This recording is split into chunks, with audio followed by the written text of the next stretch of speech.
Welcome back, everybody. Today I'm going to teach you how to make comments in Figma. If you're collaborating with team members or need to leave feedback on a design, Figma's commenting feature makes it incredibly easy to communicate directly on the canvas. Let's walk through the process step by step. First, you'll want to open your Figma application. Whether you're using the desktop app or the web version, make sure you're logged in and ready to access your projects. Once you're in, you'll see your dashboard with all your recent files and teams displayed. Next, open the file or project where you want to make a comment. This could be any design file you're working on or reviewing. Simply click on the file to open it in the editor.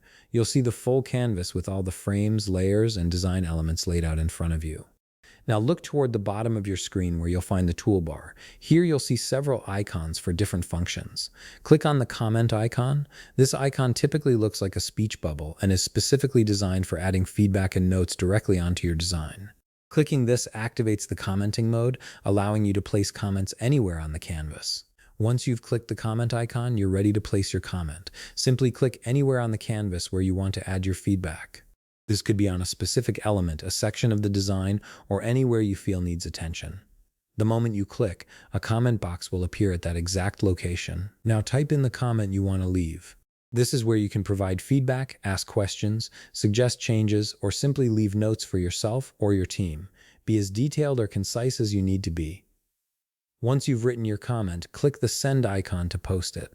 The send icon is usually represented by a small arrow or paper plane symbol within the comment box. And that's it. You've successfully made a comment in Figma. Your comment will now appear as a pin on the canvas, visible to anyone who has access to the file.